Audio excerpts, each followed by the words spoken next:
Have you ever heard of a Burlington Northern train called the Fern Turn?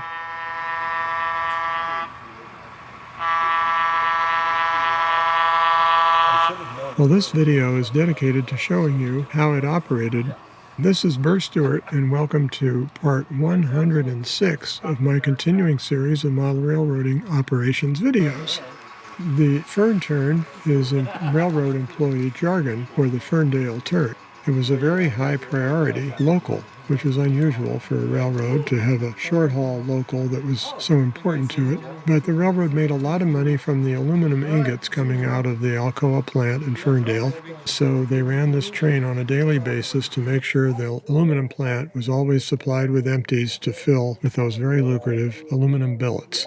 On this railroad, we simulate this train with a fairly short local, which originates in Stacy Street Yard, picks up any empties in Interbay, moves on up to Everett and picks up any empties that are available there, and then runs to Ferndale, exchanges the empties with loads, and comes back. Any eastbound cars get dropped in Everett, bang, to go over Stevens Pass, and the southbound cars move down into Seattle and get placed on southbound manifest trains. In this particular run today, we didn't have any cars billed for Ferndale in Stacy Street Yard, and we only had 2 in Interbay. So we ran the train with 2 cars northbound, and here you see Scott pulling the cars off the track that they were in. On the inset, you see the car cards for these 2 cars, showing that they were indeed billed to the Ferndale, Washington Intalco plant via the Fern Turn. And I'm not sure how that Intalco name got in that car card, because I believe in 1973 it was an Alcoa plant. I'll have to check in with the car forwarding manager. Now, we run this train as accurately as we can given our condensed model of the railroad.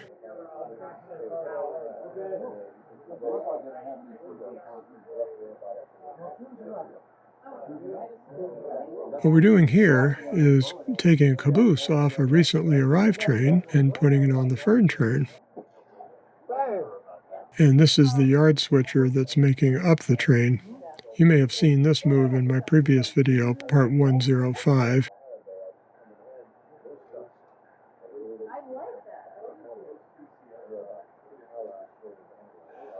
Now you'll notice a letter P on the end of the cupola there. That means it's a pool caboose, so it can be used for any train. And that's why we were able to pull that caboose right off an arriving train and put it on an outbound train. Definitely saved the railroad some time.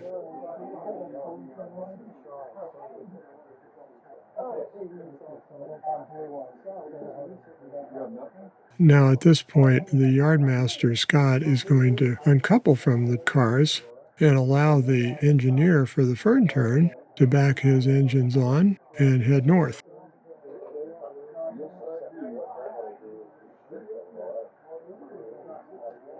Here we go.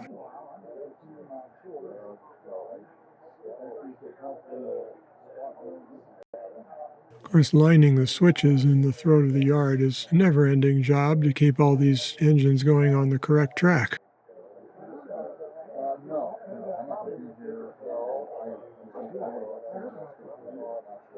Get ready for it. Bang! The DN Jeep on the front end there, you notice, has a very bright headlight and a nicely bright rotating beacon, which are super bright LEDs that I recently installed in this particular engine. And I'm very happy about the way it turned out, and I look forward to installing bright LEDs on a lot of the other engines that we have. There's really nothing wrong with this stock RS11, though, that's doing the switching. It has a nice rotating beacon.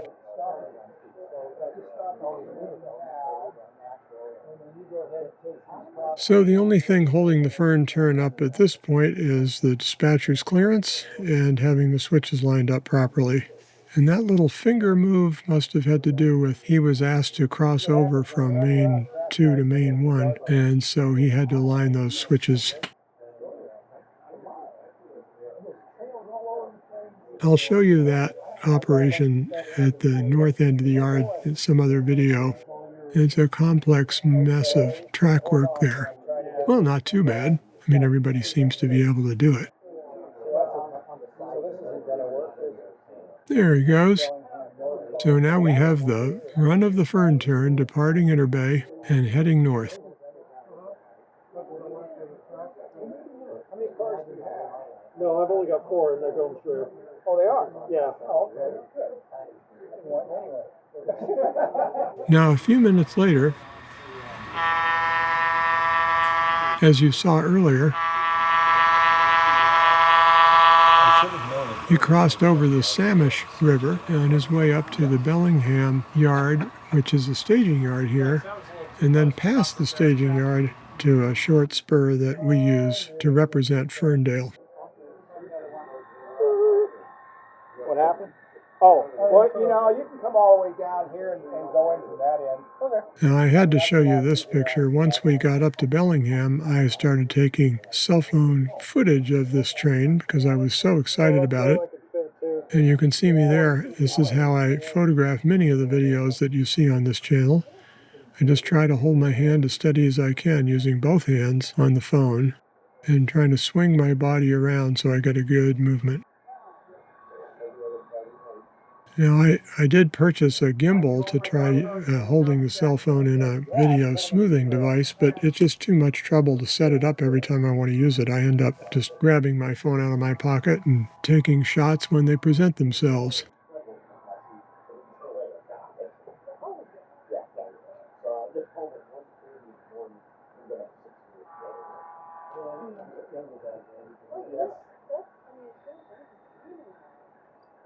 You can see here the fun of an operating session with lots of people, lots of engines coming and going. I have to make a joint. I could have showed you these two photographs at the same time, the photographer and the subject, but I decided this action in the yard is too much fun to watch, so now we'll look at the actual photo I was taking there.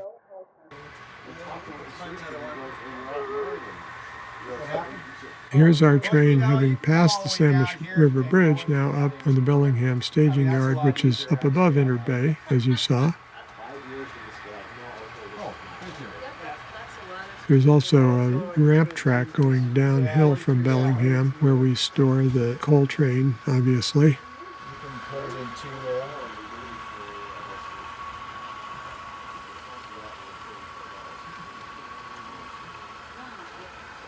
The scenery and trees in the background there are just sort of temporarily parked. One day I'll figure out what we want to do scenically in that corner.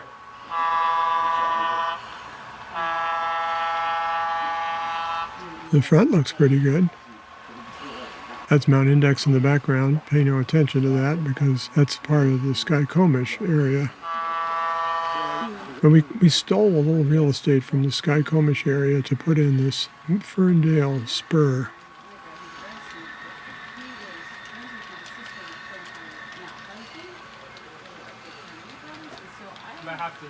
And that bridge was built by J.J. Johnson for his layout, and I bought it from him when he tore it down.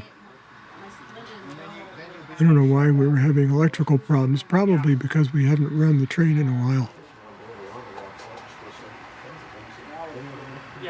So a few minutes later, we emerged from the Ferndale switching job, which I didn't photograph, sorry about that, and we essentially repeat the same trip the other direction. We go down south from Ferndale, past Bellingham, which is over on our right. So 3 of them are eastbound. Okay. And we'll go back across the Samish Bridge. There's our Ferndale engineer looking very satisfied with how things are going, as well as alert, which is important.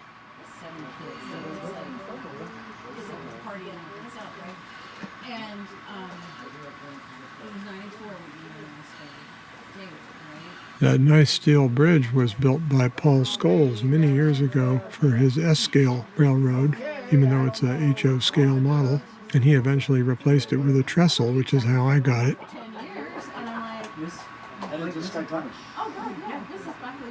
Well, across the lift-up bridge and over the Samish River scene. Where are you at? You're up here. Oh, you come back down. With our train of 4 cars. So I'm taking off. Oh, it's been great seeing you, Joe. Good to see you, Rich. Now, the shocking thing about this is that 3 of the 4 cars were destined for Everett. I mean, not Everett. They were destined for Alcoa plant in Tennessee and all kinds of places, but they needed to leave the railroad in Everett. Here we see them over the Snohomish Bridge approaching Everett. And after the switching happened in Everett, which I have no footage of, we had only that one remaining car that was headed southbound. Scott, it was nice seeing you again. All right, Lisa. You too. Playing piano? And of course, this is running along the Puget Sound shoreline on its way to Seattle. No, your jacket. I'm sorry, I shouldn't have laughed at you like that. But You've got a YouTube channel. But I am, since that was last year, I think I'm blocking something at least my first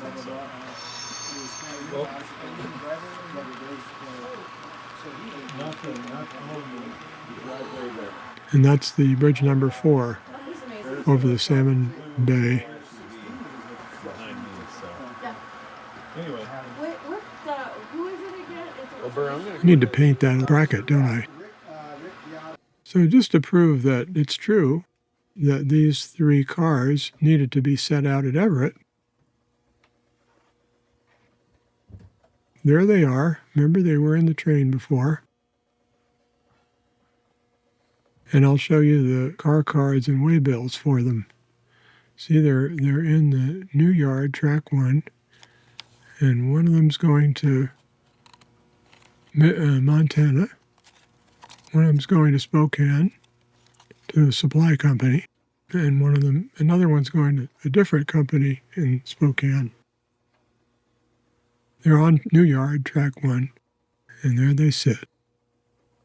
Now, after the Fern Turn arrived in Interbay, it was broken up, and the one remaining car was sent down to Stacy Street, where it could be put in a train to California and sent to the Kaiser Company.